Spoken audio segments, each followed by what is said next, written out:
والصلاة والسلام على سيد الأنبياء والمرسلين وعلى آله وأصحابه أجمعين أما بعد فأعوذ بالله من الشيطان الرجيم بسم الله الرحمن الرحيم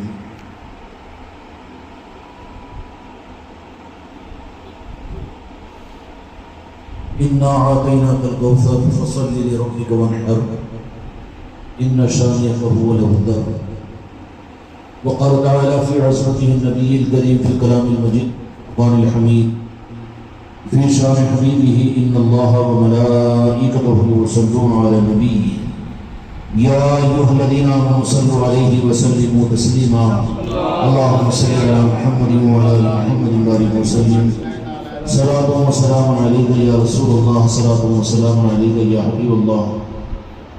محترم بزرگوں دوستوں میرے بھائیوں،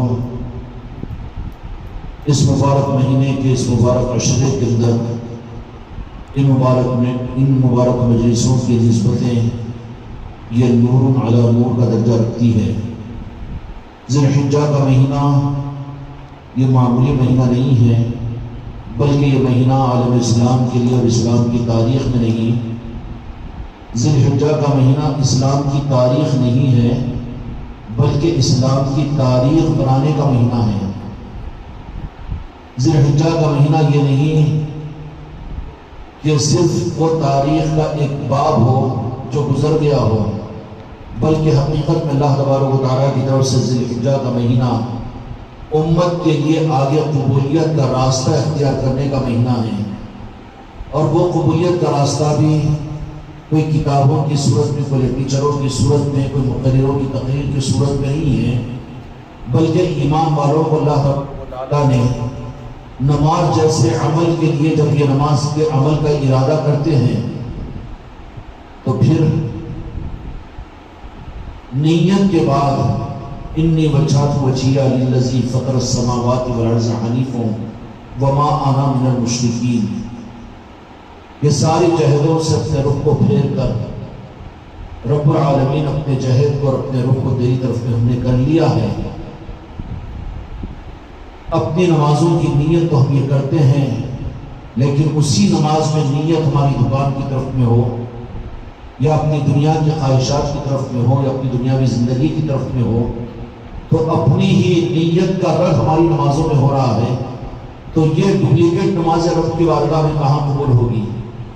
تو نیت تو یہ کروائی گئی کہ اپنے رخ کو ظاہری طور پر بھی سارے رخوں سے موڑ کر اللہ تعالیٰ کی طرف میں کر لو. انی وجہت وجہیہ للذی فطر السماوات والارض. اب ظاہری طور پر نیتوں کے رخ کو ہر رخ سے کاٹ دیا گیا اور صرف رب کی طرف اپنی نیت کو کرنے کا حکم دیا گیا. تو اللہ تبارک و تعالیٰ پسند فرمائے گا، اچھا ٹھیک ہے کہ تم نے یہ اظہار کر دیا ہے کہ اپنے رخ کو دنیا سے، بیوی بچوں سے، کاروبار سے اور ہر چیز، ہر غیر سے ہٹا کر اپنے رخ کو میری طرف میں تم نے کر لیا. اب میرے بچوں میرے قبولیت کے مقام پر اور آگے آ جاؤ. جب آگے آ جائیں گے تو پھر نیت نماز کی کریں گے تو کیا کریں گے؟ نماز کی نیت کیا ہوتی ہے؟ اب عشاء کی نماز کی نیت اگر آپ کریں گے یا مغرب کی نماز کی نیت کر کے پڑھ کر آئے ہیں، 4 رکعت عشاء کی نماز پڑھتا ہوں، منہ میرا طرف کعبہ شریف کی طرف میں، وہاں نیت کروائی گئی تھی، نیتوں سے ہٹا دیا گیا تھا، رخ کو پھروا دیا گیا تھا. بیوی کو چھوڑا، بچے کو چھوڑا، دکان کو چھوڑا، نوکری کو چھوڑا، ملازمت کو چھوڑا، بازار کو چھوڑا، کھانے کو چھوڑا، پینے کو چھوڑا. اب نیت سے کو چھڑوا دیا. اب اس کے بعد اللہ تبارک و تعالیٰ نے کہا کہ اپنے رخ کو بھی، ظاہری رخ کو بھی ادھر کرو، کعبے کی طرف میں کرو. یہ اللہ تعالیٰ کی طرف سے نظام ہے جو اسلام کا بنیادی نظام ہے. کوئی آدمی محکم مقبول سے مقبول تر آدمی اور دنیا کا بڑے سے بڑا آدمی بھی، سب کچھ بھی صحیح ترتیب کے ساتھ، بڑے سے بڑا علم رکھنے والا بھی، لیکن نماز نیت کرے کعبے کی طرف میں نہیں اور اس کا رخ اگر کعبے کی طرف میں نہیں ہے، اس کی نماز قابل قبول نہیں ہے. نماز جس کے بارے میں حضرت عمر فاروق رضی اللہ تعالیٰ یہ ارشاد فرماتے ہیں کہ پورے دین کی پہچان نماز ہے، نماز سے پورا دین پہچانا جائے گا، نماز میں پورا دین ہے۔ اب رخ سے کٹوا دیا، جہدوں سے کٹوا دیا، اب پھر کیا متعین فرمایا؟ انی وجہت وجہی للذی، اپنے ہر وجہ سے ہر سمت سے میں نے اپنے رخ کو کاٹ دیا اور اپنے آپ کو فارغ کیا، میں نے تیری طرف میں کیا۔ تب یہ کہتا ہے رب العالمین کہ میری طرف تو کہتا ہے للہ، کیا ہے؟ انی وجہت وجہی للذی فطر السماوات والارض حنیفا وما انا من المشرکین، ہر جہد سے کٹ کر اپنے جہد کو تیری طرف میں اور اپنے رخ کو تیری طرف میں کیا۔ اب اللہ کا رخ کیا ہے؟ اللہ کا رخ تو اب نماز میں قدم آگے بڑھے گا تو اللہ تبارک و تعالیٰ کہے گا کہ میرا رخ میرا کعبہ ہے، آ کعبے کی طرف اپنے رخ کو کر۔ کعبۃ اللہ، بیت اللہ اللہ تعالیٰ کا گھر ہے، اس طرف میں رخ کر۔ ہر نماز میں گویا کہ اللہ تبارک و تعالیٰ نے بندوں کو، مسلمانوں کو، نماز پڑھنے والوں کو، نمازیوں کو اپنے بیت اللہ کی طرف میں رخ کرنے کا حکم فرمایا۔ کیوں کہ اگر اللہ یہ کہے گا کہ میری طرف میں رخ کرو تو اللہ کو کدھر ڈھونڈتے ہیں؟ اللہ تو لا کون مکان کا مالک ہے، سب اللہ میں ہے، اللہ کہیں پر نہیں۔ اللہ تبارک و تعالیٰ اگر مشرق کی طرف میں ہوگا تو مشرق کی طرف، مغرب تو مغرب کی طرف، شمال کی طرف تو شمال کی طرف، کدھر کدھر بھٹکتے تھے۔ اس لیے اللہ تبارک و تعالیٰ نے روئے زمین کے اوپر ایک جہد مقرر فرما دیا کہ میری طرف میں رخ تمہارے لیے آسان ہو۔ کتنا مشکل ہو جاتا، کتنا مشکل ہو جاتا اگر بندوں کو اس بات کا حکم دیا جاتا کہ اللہ اس وقت میں جہاں ہے اس طرف میں رخ کرو، تو کسی بندے کے بس یہ بات تھی کہ اللہ کہاں ہے معلوم کرے، اللہ کہاں ہے معلوم کرے، مشکل ہو جاتی ہے۔ تو اللہ تعالیٰ نے سہولت کے لیے فرما دیا کہ میں نے ایک مقام مقدس بیت اللہ کو زمین پر رکھ دیا ہے، اس کی طرف میں رخ کرنا، گویا کہ میری طرف میں رخ کرنا ہے۔ یہ ہے کعبۃ اللہ، یہ ہے بیت اللہ۔ دل کے ارادے کا کعبہ سے تعلق ہے، بیت اللہ سے تعلق ہے۔ اب جب نماز کے اندر میں ہر ایمان والے کے لیے لازم ہے اس کی نماز نہیں کہ اس کا رخ کعبے کی طرف میں ہو، تو پتہ ہی چلا کہ پوری زندگی میں رب کی منشا کے لیے، رب کی طرف میں رخ کا ہونے کے لیے، اللہ کی بارگاہ میں قبولیت کے لیے ضروری ہے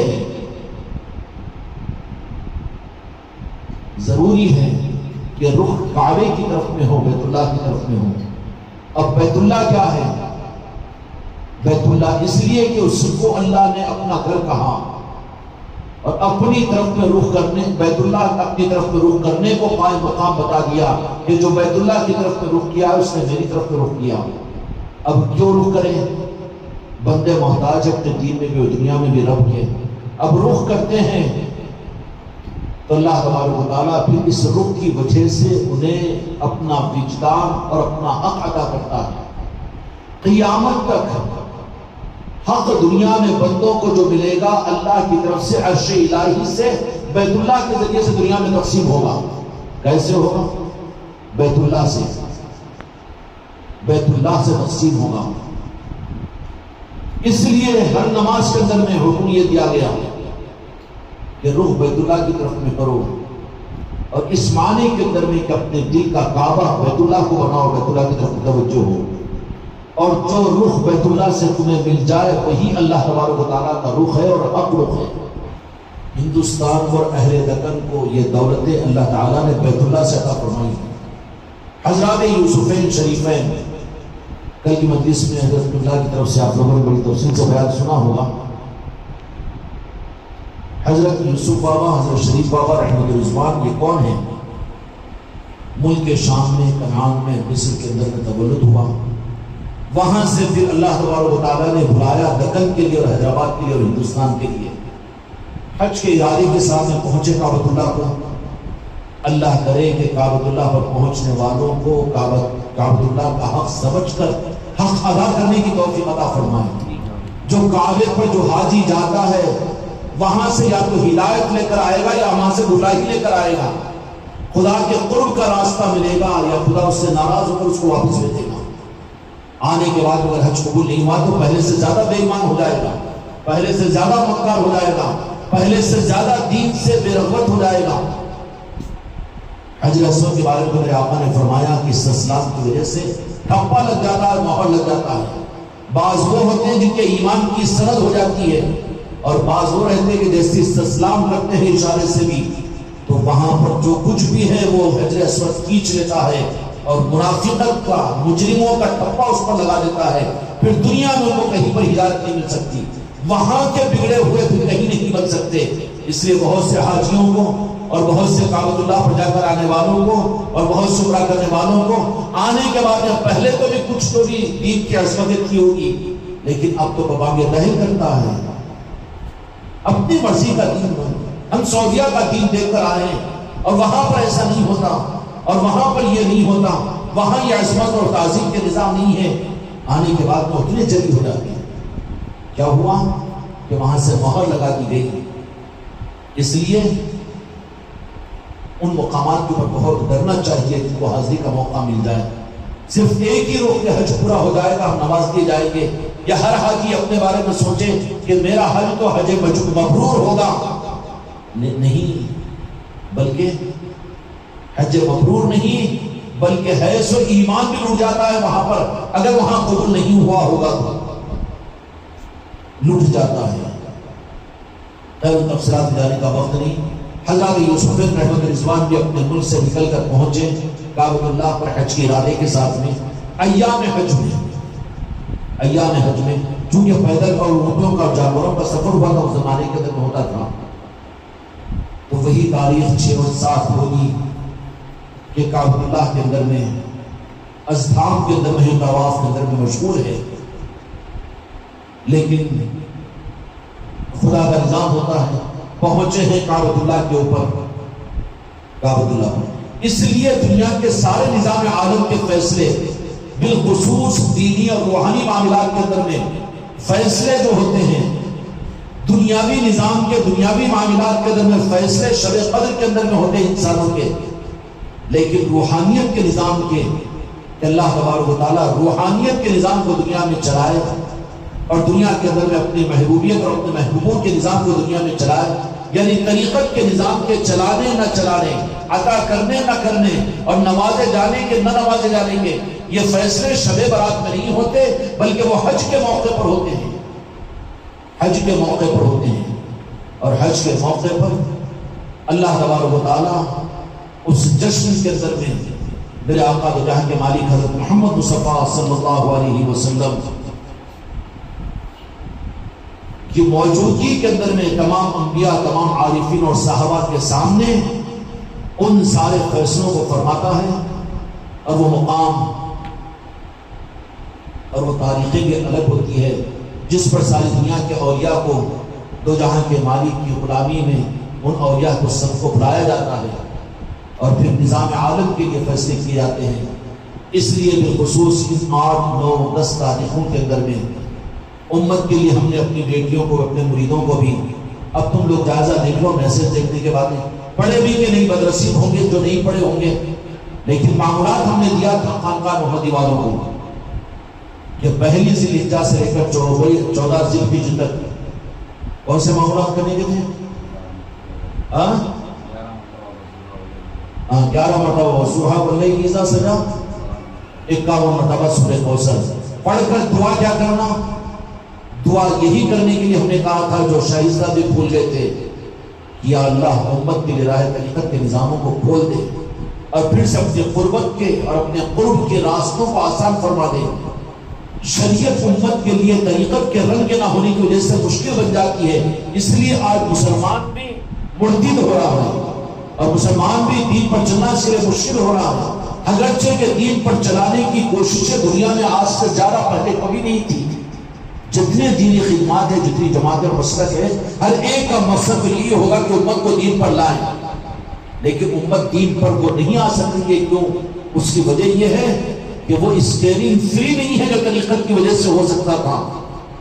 اسٹیئرنگ اگر فری ہو جاتا تو پھر شریعت ان کے لیے ذوق کی چیز بن جاتی، ذوق کی چیز بن جاتی، تو پھر یہ لوگوں کو بتانے اور مجبوری کے دین پر چلنے والا نہیں ہوتا، اور اپنے دین کی ٹھوس دوسروں کو دینے والا نہیں ہوتا، بلکہ وہ اپنی انفرادی زندگی میں ایسا دیندار ہوتا، ایسا دیندار ہوتا کہ حضرت عمر فاروق رضی اللہ عنہ کے زمانے میں چرواہا ہے، جنگل میں بکریاں چرا رہا ہے، امتحان لینے کے عمر فاروق رضی اللہ عنہ نے کہا کہ ایک بکری ہم کو بیچ دے، ہم کاٹ کر کھائیں گے، تجھے بھی گوشت دے دیں گے، تجھے بھی۔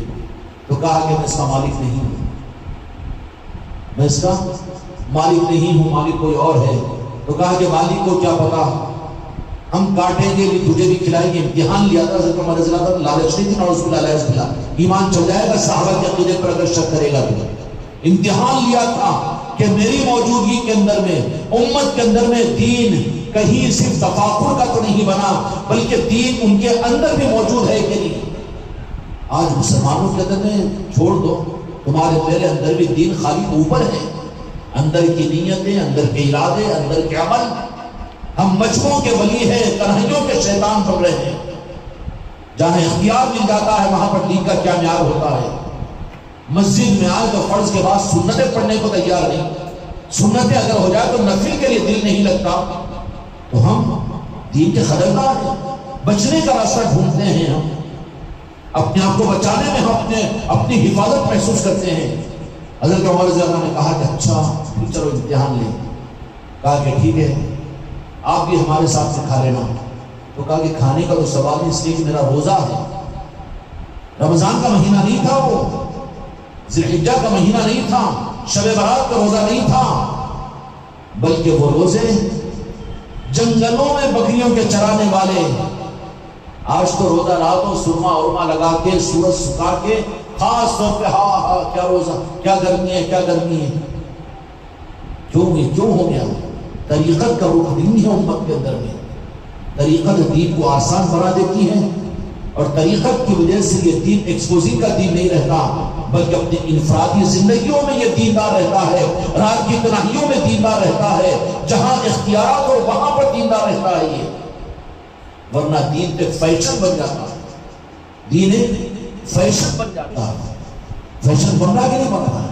کس کے فیشن پر ہو؟ ہم ان کے فین ہیں، ٹوپی بھی ہم ویسے ہی لگائیں گے، کرتا بھی ہم ویسے ہی پہنیں گے، چپل بھی ہم ویسے ہی پہنیں گے، کرتا لمبا بھی ہم ویسے پہنیں گے، پیجامہ اونچا بھی ہم ان کے جیسے پہنیں گے۔ فیشن کے دین پر چل رہا ہے مسلمان، رسول اللہ کے دین پر کہاں چل رہا ہے؟ اس لیے میرے بچوں، اللہ تبارک و تعالیٰ پوری امت کے لیے، ہم سب کے لیے بالخصوص ان دنوں کے اندر کرنے کے اعمال کے میں کرنے کی توفیق عطا فرمائے۔ میرے مریدین اگر اس معاملے میں کوتاہی کیے ہو تو آج سے اہتمام کریں، بالخصوص 8ویں تاریخ 8ویں ذی الحجہ کے یہ تو وہ وقت ہے کہ جب کہ امام حسین علیہ السلام شریعت کے حج کے نظام کو چھوڑ کر طریقت کے بچانے اور نظام ولایت کے آگے بڑھانے کے لیے کعبۃ اللہ اور مکے کو چھوڑ کر کربلا کی طرف میں ہجرت فرمائی تھی۔ لوگ کہتے ہیں نماز، زکوٰۃ اور حج، مگر یہ کیا ذکر، یہ کیا تیری بولی تھی، اور یہ کیا مجلس ہے، اور یہ کیا نہیں سمجھتے بیچارے۔ حق کا رخ انہیں حاصل نہیں ہے۔ دوش مت دو، برا مت کہو۔ سوال یہ ہے کہ تم کو برا بولنے کا حق اس وقت ہوگا جبکہ تم ان کے سامنے حق کو پہنچانے کا بھی تو حق ادا کرے۔ تم سے تو حق ادا ہوا نہیں، حق ادا ہوا نہیں، اور پھر خود کی کھائی لوگوں پر لائی۔ کیا حق ادا ہوا ہم سے کہ جس پر ہم ان پر اعتراض کریں؟ حضرت امام حسین علیہ السلام نکلے کربلا کی طرف میں 8 ذی الحجہ کو۔ یہ نہیں کہ اسباب کچھ اور بنے، ظاہری صورتیں کچھ اور ہوتی تھی، لیکن حقیقت میں حقیقت عرفان کی بات یہ ہوتی ہے کہ سارا نظام تو اللہ اس کے رسول کا بدن پاک کا طے ہوتا ہے، اس کے مطابق میں ان کا نظام چلتا ہے۔ ان دنوں کے اندر میں اور بالخصوص ان دنوں کے اندر اپنی آل اولاد کے لیے بھی خیر کی دعائیں مانگے۔ سیدنا ابراہیم علیہ السلام نے اللہ تبارک و تعالیٰ نے حکم دیا تھا 10 ذی الحجہ کو اپنے شہزادے کو اللہ کے نام پر قربان کرنے کا۔ اور یہی وہ تاریخیں تھی کہ جن تاریخوں کے اندر اللہ تعالیٰ نے بیت اللہ کی تعمیر کا حکم دیا تھا. تو بیت اللہ کی تعمیر کے کرنے کے بعد میں حضرت اسماعیل علیہ السلام کی مدد کے ساتھ میں تعمیر ہوئی. تو تعمیر ہوتے ہی حضرت ابراہیم علیہ السلام نے کیا دعا کی تھی؟ یا اللہ میری اور میرے بچے کی اس خدمت کو قبول فرما، اور اس کے بدلے مجھے اپنی اولادوں کا نکاح بھی کرو. اس نکاح کی دعا میں یہ دعا کیا کرو کہ اللہ اس نکاح کے ذریعے سے اپنے محبوب بندوں کے وجود میں لانے کا ذریعہ بنا. اس کی نظر تو کل کے ولیمے پر اور کل لیڈروں کے بلانے پر اور چکن اور 65 اور مٹن 85 کے بنانے پر رہتی ہے. نہ قاضیوں کو اس کی فکر ہے، نہ جہاں پر نکاح ہو رہا ہے ان کی دعاؤں کے درمیان دعا رہتی ہے. آنے والے بھی کھانے کے لیے آتے ہیں، کھلا کر یہ سب کچھ سمجھ لیتے ہیں. حضرت ابراہیم علیہ السلام کی سنت کی خدمت ہونے کے بعد اپنے بیٹے کو لے کر کیا دعا کی؟ بیٹا فرسٹ کلاس پاس ہوا، اپنے گلے سے لگا، اس کو دعا دو کہ یا اللہ یہاں تو پاس والے کے میدان محشر کے اندر بھی میرے پاس ہونے میں میرے بیٹے کو بھی میرے ساتھ میں کر دے.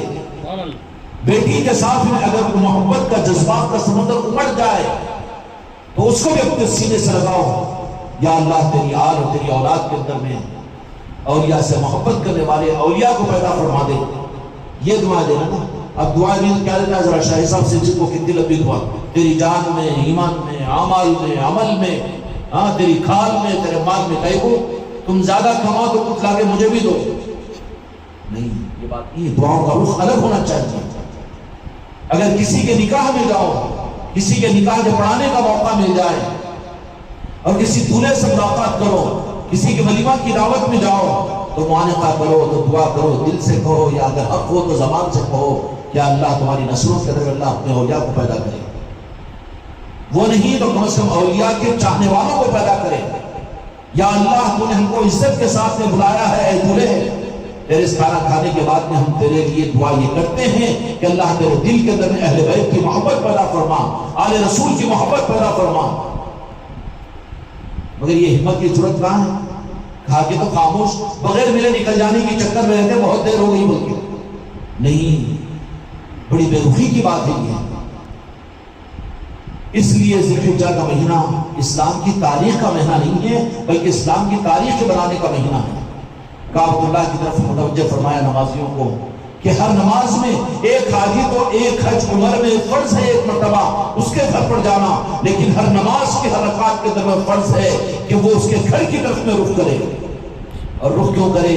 اس لیے کہ تو گمراہ نہ ہو اور تجھے حق ملے، اس کے لیے کہ کعبۃ اللہ کے ذریعے سے حق تسلیم ہوتا ہے. اب بیت اللہ سے حق تسلیم ہوا تو یہ مہینے کے اندر میں جو معاملات ہم نے بتائے ہیں اس میں ہزاروں راز پوشیدہ ہوتے ہیں. اپنی اولاد کے لیے بھی دعائیں کرو. بھائی کی دعا کہ میرا نواسا سائنٹسٹ بن جائے، میرا بیٹا نریندر مودی کا پی ایم کا سیکریٹری بن جائے اور بڑا دنیا کا بڑا ڈاکٹر بن جائے، انجینئر بن جائے. یہ چورے اور چماروں کے ارادے اور نیتیں ہیں. تمہاری نیت کیا ہونا چاہیے؟ تمہاری اپنی اولادوں کے لیے دعائیں اگر کرو تو یہ کیوں کہ اللہ تعالیٰ اگر اپنا محبوب بنائے گا تو دنیا اس کو بھکاری رکھے گا.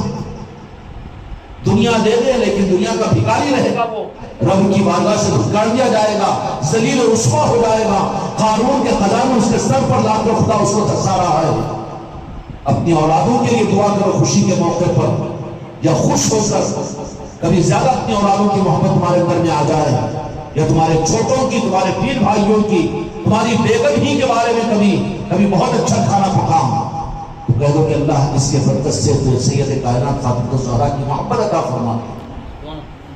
یہ رخ ہونا چاہیے بجائے اس کے تیری جان میں تیرے مال. وہ مولویوں کے گانے ہیں، وہ دے کر چندے کی رسی دے کر پھاڑنا چاہتے ہیں. وہ جان میں، مال میں، ایمان میں اللہ نے جتنا لکھا اسے حضرت خائی کو خام خالی بیوقوف بنا رہا ہے.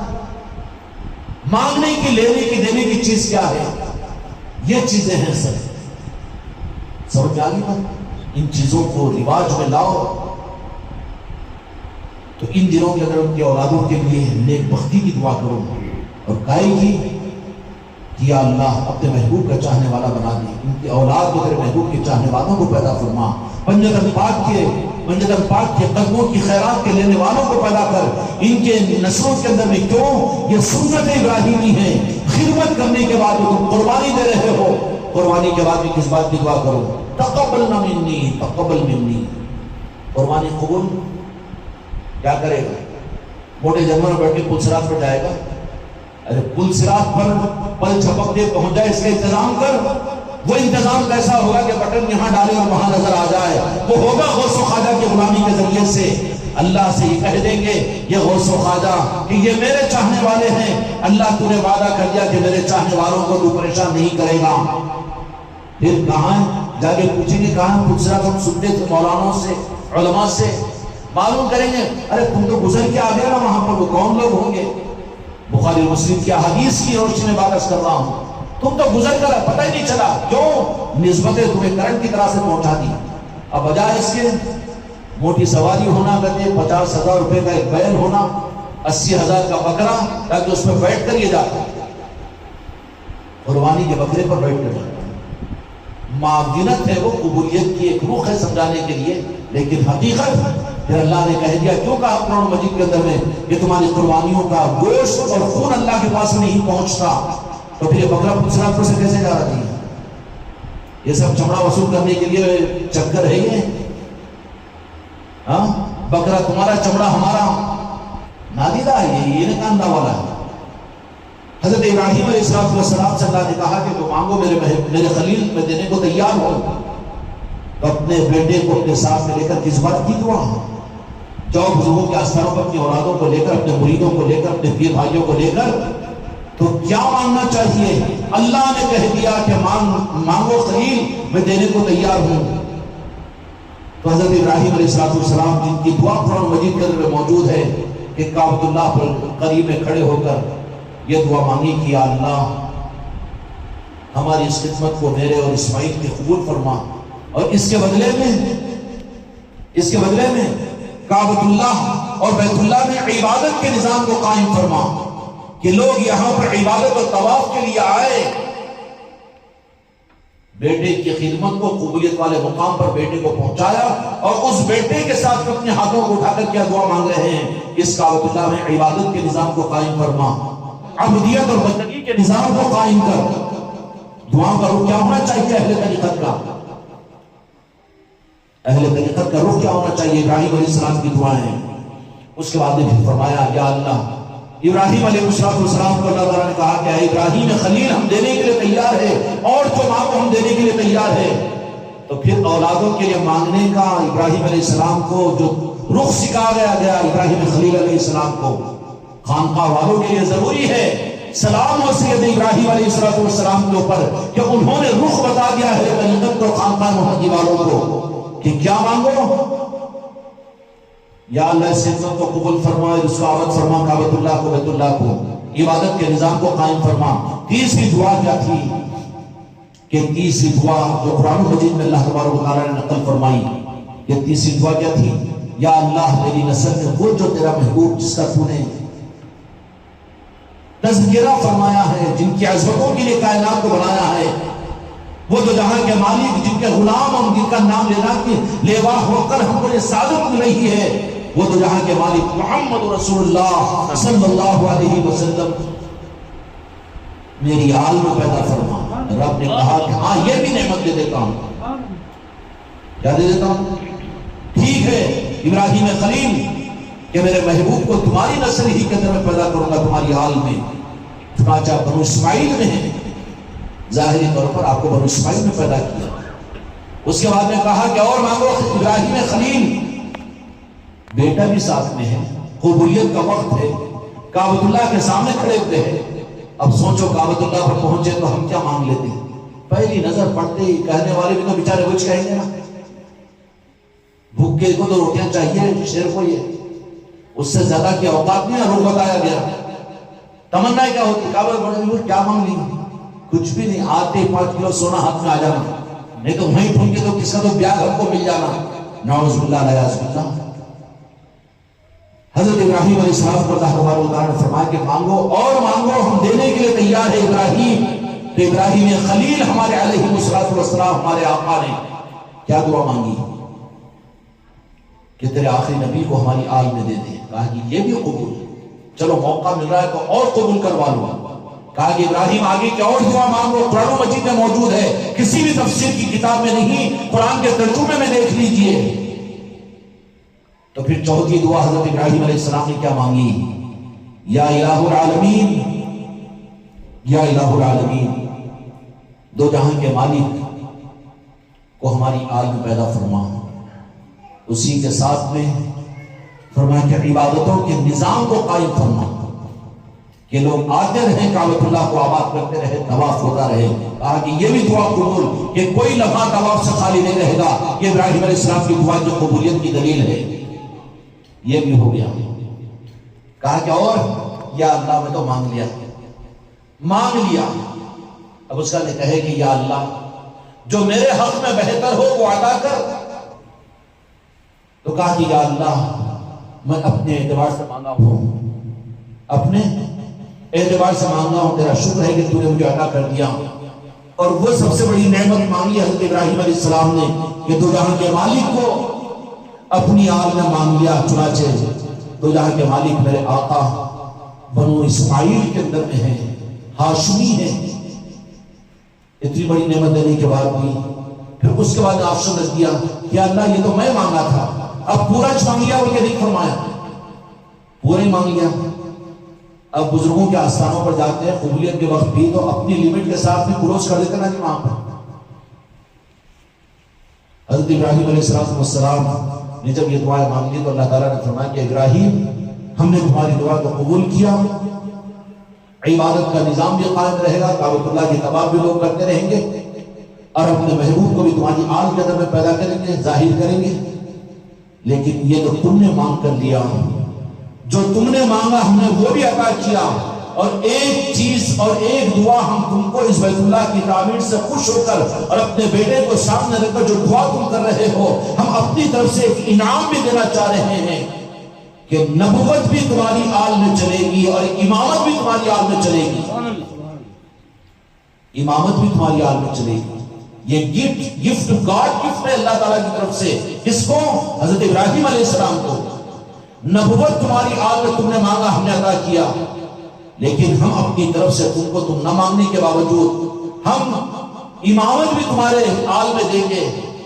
اور امامت سے مراد یہاں پر ولایت ہے، اور امامت آل رسول کی ذریعے سے جو قیامت تک چلتے رہے گی. امام علی مقام، امام حسن، امام زین العابدین ہے نہیں، حضرت امام جعفر صادق، حضرت امام باقر. یہ امام کا مطلب کہ پورے دین کے رخ کو دینے والے وہ امام ہوتے ہیں زمانے کے اندر میں. اور یہ سلسلہ امامت کا اللہ نے حضرت ابراہیم علیہ السلام کی اس دعا کے اوپر یہ کہا کہ یہ تو ہمارا گفٹ ہے جو ہم آپ کو دیتے ہیں کہ نبوت بھی تمہاری آل کے اندر میں اور امامت بھی تمہاری آل میں ہوگی.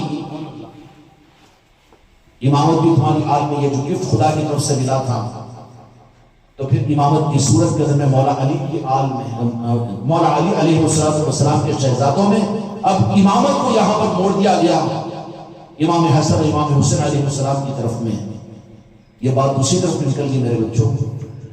اب پھر اس امامت کی شان جو قیامت تک نبوت کا قائم مقام ہوگی، وہ امامت اولیاء کے ہاتھ میں رہے گی. کس کے ہاتھ میں؟ اولیاء کے ہاتھ میں رہے گی. ان کی امامت میں جو آ جائے گا اسی کی نماز قابل قبول ہوگی. یہ نماز نہیں تو ان کا 4 رکعت کی، یہ تو کسی ظاہری طور پر فاسق و فاجر امام کے پیچھے بھی ہو جاتی ہے نماز. تیری نماز سچی ہے تو انہیں وہاں بھی اس کے پیچھے نماز کیسا انہیں دیوبندی ہے. یہ کیا مطلب اس سے؟ تجھے تو تیری نماز کی قبولیت کی فکر کر، اس سے واسطہ ہے تجھے. تیری نماز کے لیے تو محروم تھوڑی ہوگا. تو امامت بھی اللہ تبارک و تعالیٰ نے حضرت ابراہیم علیہ السلام کو وعدہ فرما دیا. یہ کیا وعدہ فرما دیا کہ امامت بھی تمہاری آل کے اندر چلے گی.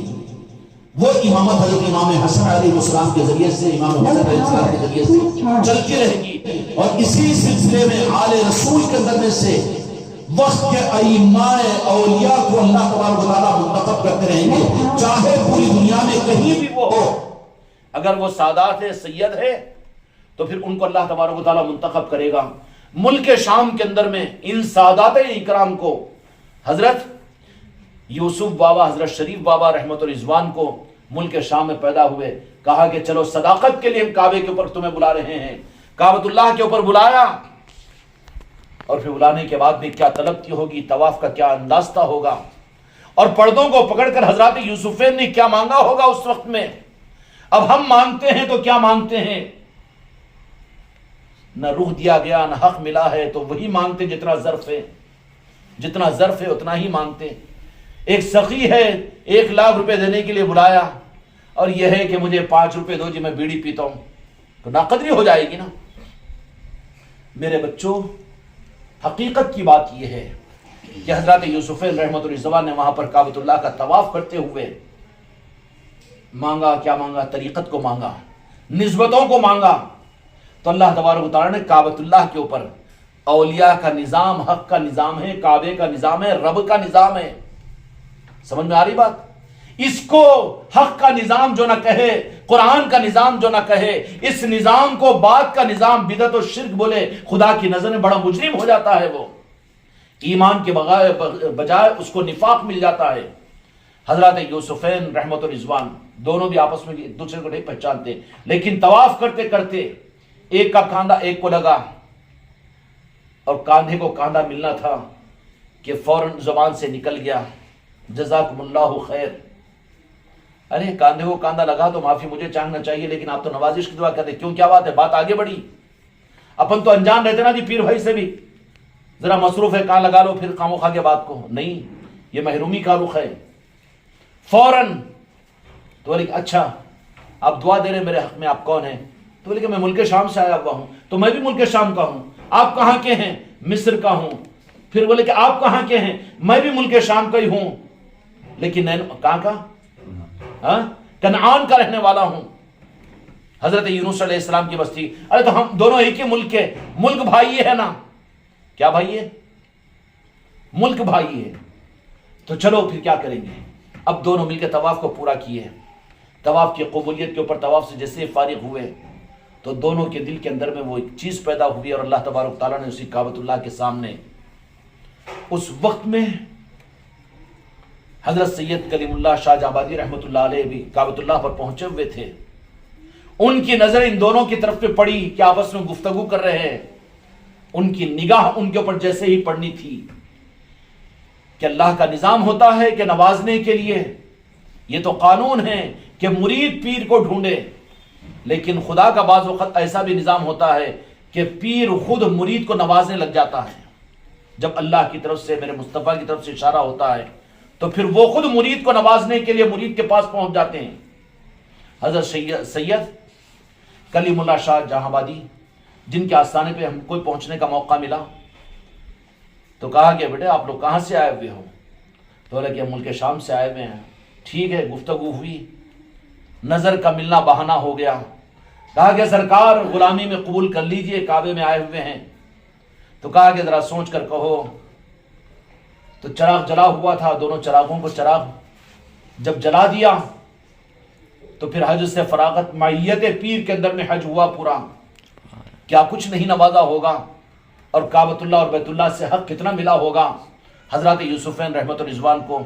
اور حق یہ ملا ہوا تھا کہ کعبۃ اللہ پر پہنچنے کے بعد جن کا حج قبول اور حق مل جاتا ہے، پھر وہ دنیا ان کے نظروں کے سامنے نہیں رہتی، عزت اور شہرت کے وہ بھکاری اور بھکے نہیں رہتے، بلکہ وہ اپنے رخ کو دنیا سے، اپنے رخ کو موڑ لیے ہوتے ہیں۔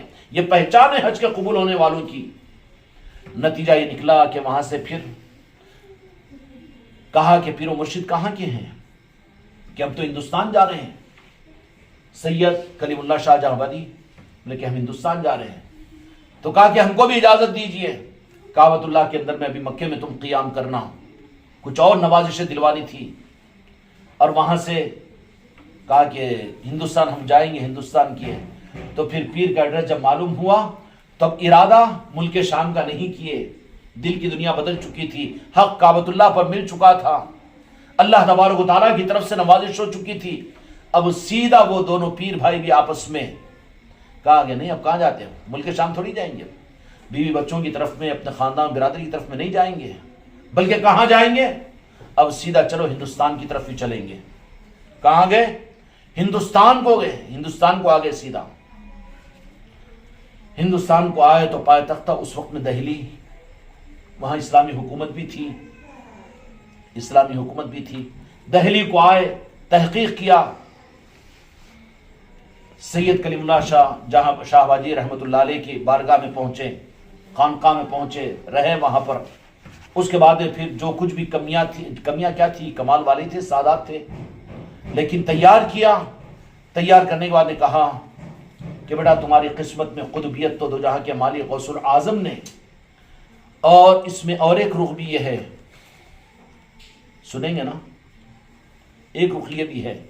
حالانکہ حضرت سید کلیم اللہ شاہ بادی رحمۃ اللہ علیہ یہ سلسلے چشتیہ کے سلسلے والے ہیں،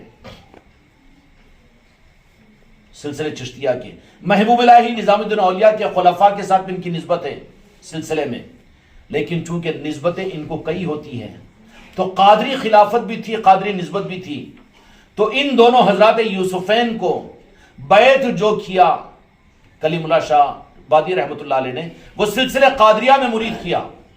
کیوں؟ کہ غوث پاک کا حکم تھا کہ آگے جا کر دکن کی قطبیت انہیں دینا ہے، اور ان کے نظام کو، قادری نظام کو دنیا میں چلانا ہے دکن کے علاقے میں۔ اس کے لیے سید شاہ کلیم اللہ جہاں بادی رحمۃ اللہ علیہ نے سلسلہ قادریہ میں ان کو بیعت کی، اور بیعت کرنے کے بعد میں پھر حکم دیا کہ جاؤ، تمہارے لیے غوث الاعظم کا، غریب نواز کا منشا یہ ہے کہ دکن کی قطبیت تمہارے حوالے ہے، تم چلے جانا۔ اب جانے کا ہیلہ کیا بنے؟ تو پھر پیر و مرشد نے خود حکم دیا کہ فوج میں بھرتی ہو جاؤ۔ ارے یہ پیر کیا جی دنیا کی نوکریاں کرا رہا ہے، ملکوں کو بھیج رہا ہے، یہاں پر رہ کر کیا قسمت نہیں کھلا سکتا ہے کیا؟ دعا کرے تو کیا سونے کے انگوٹیاں انگلیوں میں نہیں آ جا سکتے کیا؟ اور پھر دلانا ہے تو پھر نہیں دلا سکتے کیا؟ نہیں، جو مقاصد جو مرید حوالے ہو جاتا ہے تو پھر وہ اس کے لیے جو بھلا ہوتا ہے وہی تو سوچے گا۔ تو خیر پیر و مرشد نے کہا کہ تم اب وہاں تک جانے کے لیے، اپنے قطبیت کے مقام پر پہنچنے کے لیے اب کیا کرو؟ اب یہ کرو کہ فوج میں بھرتی ہو جائے۔ تو پھر اپنے پیر و مرشد کے حکم سے فوج میں انہوں نے کیا فوجی بننے، نوکری کرنے کے لیے حضرات یوسفین تھے جن کے ٹھوکروں میں بادشاہتیں تھی، وہ لوگ نوکری دنیا میں مشغول، پھر دکان پہ کیوں بیٹھتے جی؟ انہوں اگر دعاؤں کی قبولیت ہے تو دکان بند کر کے کیا نیمبو پانی چلانا؟ کیوں دنیا کاروبار کرتے پھر؟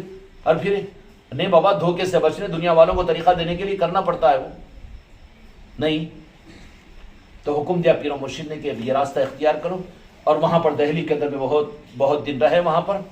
پھر اب دکن کے علاقے میں فوج اورنگزیب عالمگیر لے کر نکل کر، بہادر شاہ یا اورنگزیب دونوں میں سے یہ باپ اور بیٹوں کا معاملہ ہے، فوج کو لے کر دکن کے فتح کرنے کے لیے ادھر آ رہے تھے۔ حکومت یہاں پر پہلے سے دکن کی مسلمانوں کی تھی، قلعہ گولکنڈہ پہلے سے تعمیر ہو چکا تھا، قلی قطب شاہ کا یہ شہر قائم ہو چکا تھا، لیکن وہاں کے حالات کچھ ایسے ہو رہے تھے، کچھ حالات وہاں کے ایسے ہو رہے تھے۔ تو اورنگزیب عالمگیر کی اس فوج کے اندر میں شریک ہوئے اور آ کر حیدرآباد دکن کے اندر میں آئے۔ تو دکن کو آئے تو نوکری کرنے کے لیے نہیں آئے تھے، بلکہ اپنی خدمتوں کو اور پیر کی منشا کو پورا کرنے کے لیے وہ گئے تھے۔ جو کامل مرید ہوتے ہیں، کامل خلیفہ ہوتے ہیں، ان کا پھر ان کی دنیا کا حساب ان سے نہیں لیا جائے گا، اس لیے کہ وہ تو کل حوالے ہوتے ہیں۔ مگر جو پیر سے آنکھ مچولی کھیلنے کی، نفع ہو گیا تو پھر تو چھپائیں گے، کچھ نقصان مصیبت آئی تو پیر کے سامنے رکھیں گے، تو وہ بھی تو پیر سمجھ لینا دھوکہ باز ہے بیٹا، مطلب خورے نہیں۔ اپنی دنیا کے معاملات کچھ تو بھی اٹکی کہیں پر تو رکھو پیر کے سامنے، لیکن اچھا سارا معاملہ ہو گیا چھپاؤ ذرا، نہیں وہ اللہ کے کرنے سے، وہ ہماری دعا سے ہوگا، تو بابا بدوا کون دے گا؟ پھر کہیں کو دے گا بدوا دینے کے لیے ہے کیا پیر؟ تو جو مرید واقعتاً اپنے آپ کو حوالے کر دیتا ہے، اس کے حق میں وہ بہتر سوچ کر دنیا اور آخرت جس میں محفوظ رہتی ہے وہ نظام اس کو دیتا ہے۔ تو وہ پیر تو ویسی پیر دکھ رہا ہوگا، لیکن اس کے تعلقات ایسے ہوں گے کہ وہ نظام اس کو دے گا نا، وہ دے نہیں سکتا تو دلا تو سکتا ہوگا نا۔ نا امید نہیں ہونا چاہیے، نا امید کفر ہے یہاں پر۔ تو حضرات یوسفین کو کہا کہ جاؤ، ہیلا ہے تمہارے لیے ملازمت اور نوکری کا، لیکن کام کچھ اور لینا ہے تم سے۔ آ گئے دکن کے علاقے میں، فوج میں رہے، اپنے آپ کو چھپائے رکھے۔ سید کلیم اللہ شاہ آبادی رحمۃ اللہ علیہ نے آپ کو مرید بنا کر باکمال بنا کر حکومت کی فوج کی نوکری دلوا کر یہاں دکن کے علاقے میں بھیج دیا. ایک ہیلا ہوتا ہے، جب بھیج دیے یہاں پر آ گئے، اپنے آپ کو چھپائے رکھے، آتے ہی پھر اپنی بھی خلافت کو نہیں جھاڑا، اپنی بھی ولایت کا اظہار نہیں کیا، بالکل چھپے رہے، عام سپاہیوں سے بھی زیادہ اپنے آپ کو چھپائے رکھے. لیکن ایک ہوتا ہے حقیقی جو اولیاء ہوتے ہیں وہ چاہتے ہیں چھپنا، لیکن رب کا نظام، مدینے والوں کا نظام، غوث الاعظم کا نظام، غریب نواز کا نظام، ان کا نظام اپنے حق کو ہوتا ہے ان کو دکھانا. وہاں مجبور ہو جاتے ہیں، وہاں مجبور ہو جاتے ہیں، وہاں پر پھر نہیں تم غلط دھوکہ کھا رہے، کیا ہے کہ وہ بات نہیں ہے. وہاں انہیں نہیں چھپاتا منڈی کو. کیوں؟ کہ انہوں اگر بتانا دکھانا چاہ رہے تو وہاں پر کیوں اپنے آپ کو چھپائے گا وہ. نتیجہ یہ نکلا کہ یہ تو چھپے ہوئے تھے اورنگزیب کی فوج میں. چلو بات اورنگزیب کی فوج کی لے لو، چھپے ہوئے تھے، لیکن وہ واقعہ آپ نے سنا ہوگا گولکنڈہ قلعہ کا. گولکنڈہ قلعہ کا سنا ہوگا. کیا کیا پھر اس کام کو ہیلا بنانا، وہ تو کیا ہیلا بنا، ورنہ اورنگزیب عالمگیر اس فوج کا بادشاہ ان کا غلام بن سکتا تھا. وہ ضرورت تھی اس وقت میں. کیوں؟ کہ وہ جانتے ہیں کہ کس کو کہاں پر حق کس طرح سے دینا ہے، کہاں پر کس کو کس طرح سے حق دینا ہے، وہ جانتے ہیں. وہ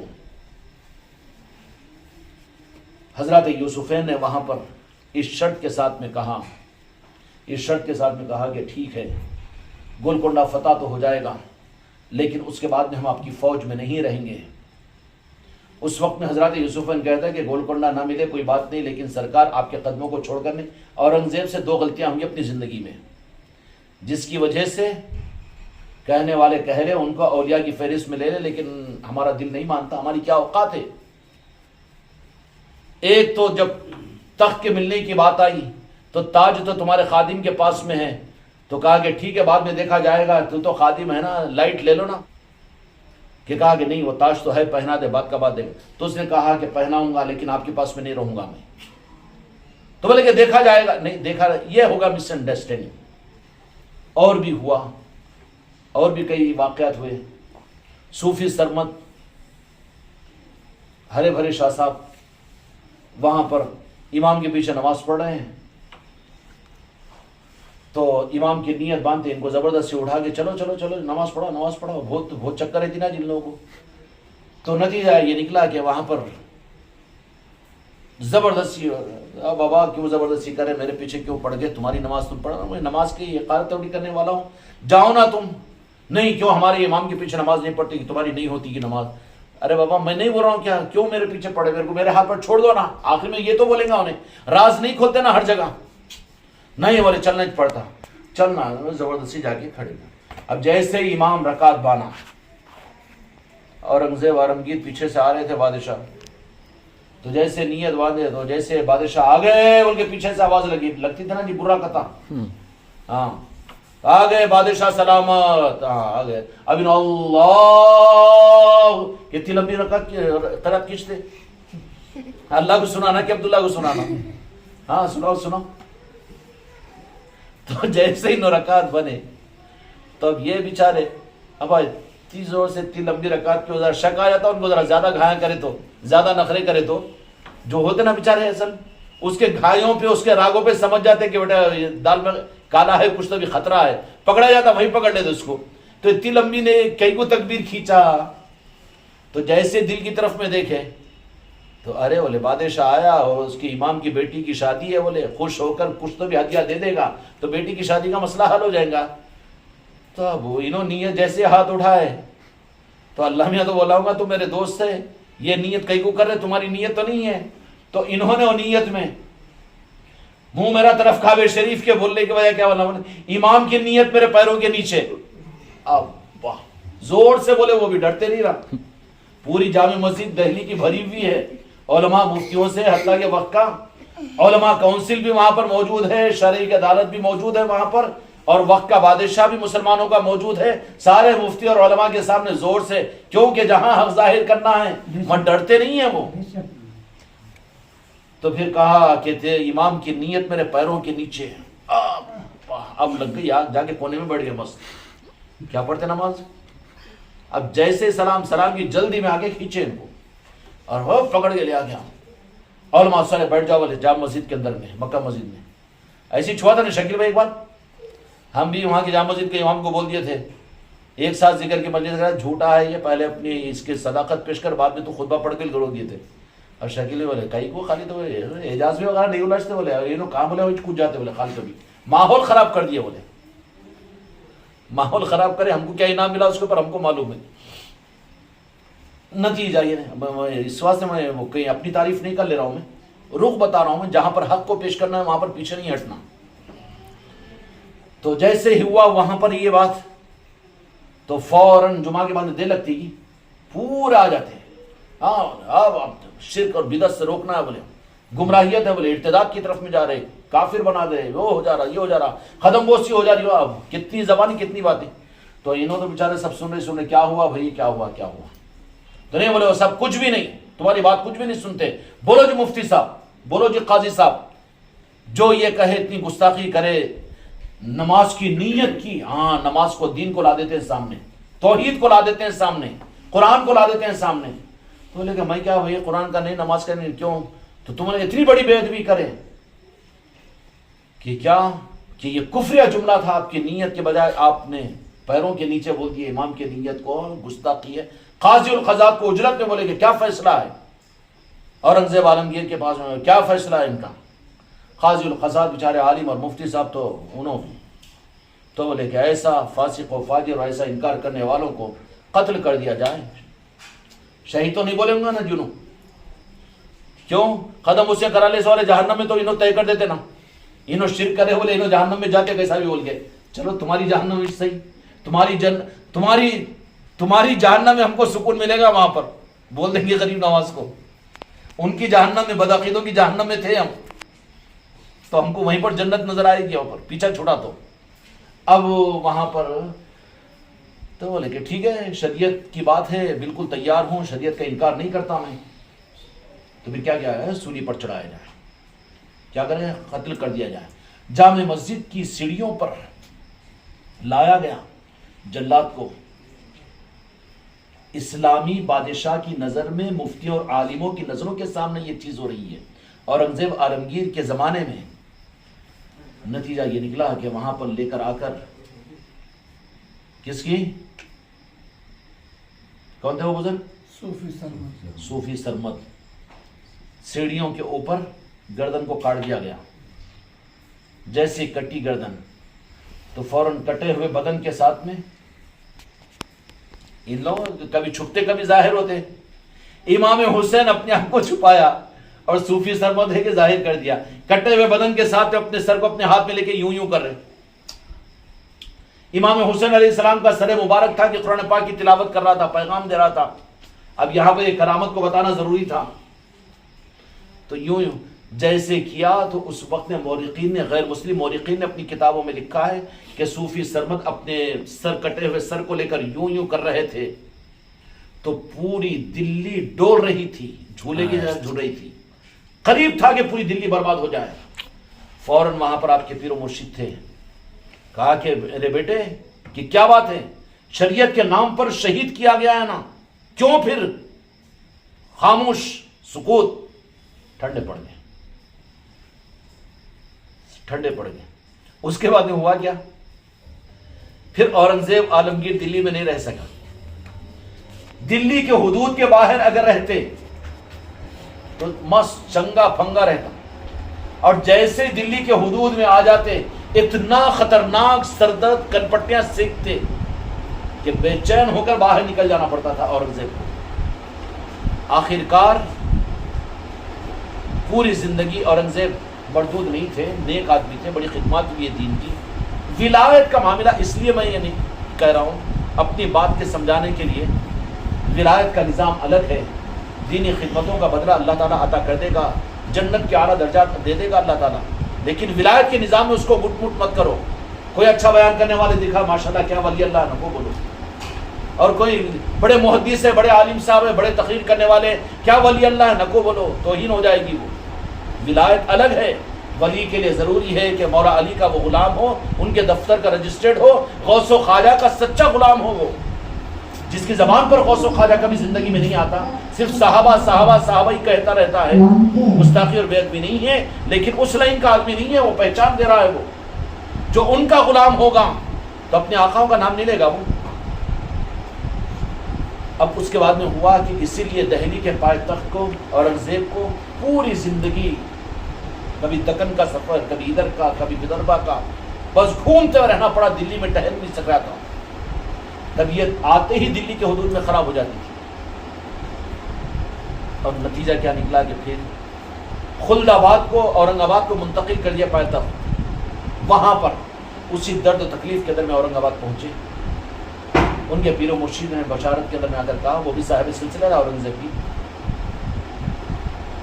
تو کہا کہ نہیں دہلی میں نہیں رہ سکتا کیونکہ معاملہ ذرا غلطی ہوگی تم سے۔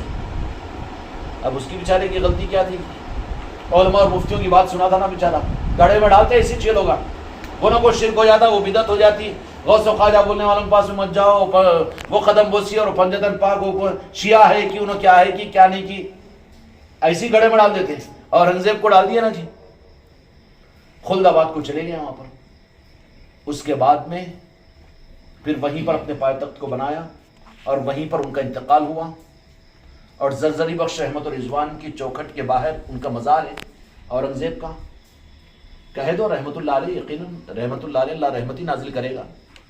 السلام علیکم ورحمۃ اللہ نہیں بولتے، بولنا چاہیے نا، رحمت بھیج اللہ تعالیٰ تو اوپر، تو مرحوموں کو بھی بول سکتے ہیں نا، لیکن وہ رحمت نہیں ہے کہ جن کی رحمت سے رحمت ملتی ہے وہ اولیاء کی ذاتیں ہیں خالی، نہیں تو تمہارے میرے باؤ کو بھی رحمت اللہ علیہ بولیں گے تم خواہ مخواہ کی نہیں۔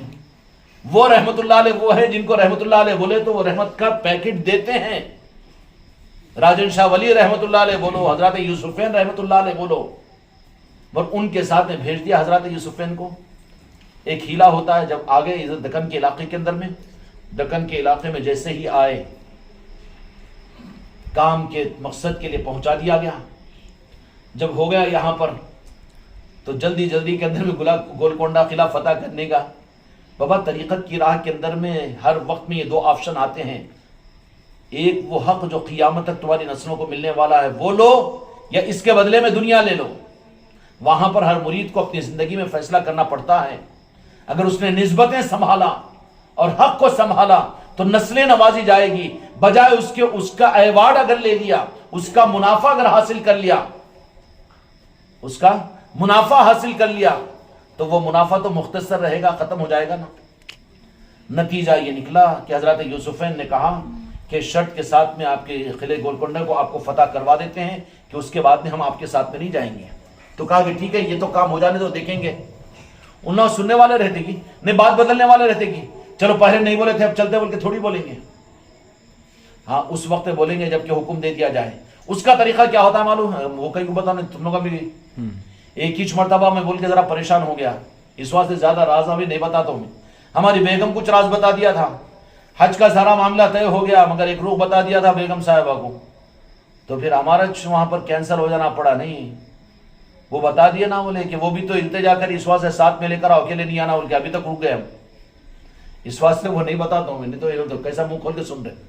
ایسی چیزیں ہونا ان کو سبسڈی کی، بغیر محنت کے تنخواہ، ٹیچر نہیں ہم حکیم، ہاں ڈیوٹی بھی چلتے رہنا اور بیوٹی بھی ہوتے رہنا، سبسڈی کا نظام ہے یہ۔ تو چلو کئی کو امید پہ رکھوں، آج خوشی کا موقع ہے حضرت یوسفین کا، جب انہوں لائے ہیں تو یہ بات بتائی دوں، پیر کو منوانے کے لیے بھی غریب نواز ہے۔ اگر کوئی بات میں اگر پیر نہیں مان رہا ہے نا تو اس کی چابی وہاں پر رہتی ہے، ان کو پکار کر التجا کر لو تو پھر سر کے بل وہ آ جائے گا، مان لے گا وہ، اگر حقیقت میں واقعی حق والا ہے تو اڑے گا نہیں اپنی بات سے پیچھے ہو جائے گا، نہیں میں یہ بول دیا ہوں، نہیں ارے بھائی نہیں بولے تھے نا، مگر کیوں کر رہے کیوں؟ اوپر کا پریشر پڑ گیا نا۔ کئی مرتبہ میرے مریدوں کو میرے ساتھ میں تجربہ ہوا، نہیں یہ تو کرنا ہی پڑتا تم کو، ہاں بالکل کرتے، کیوں نہیں کرتے، برابر کرتے۔ یہ چیز ہوتی ہے، اوپر والوں سے منوا دیا جاتا ہے تو جن کے ہاتھ میں گردن رہتی ہے وہ پھر گردن کو پکڑ کر پھر وہ کام کروا دیتے ہیں۔ مانتے صرف ان لوگوں کی، نیچے والوں کی ماننے والے نہیں رہتے، وہ اوپر والوں کی برابر مانتے ہیں۔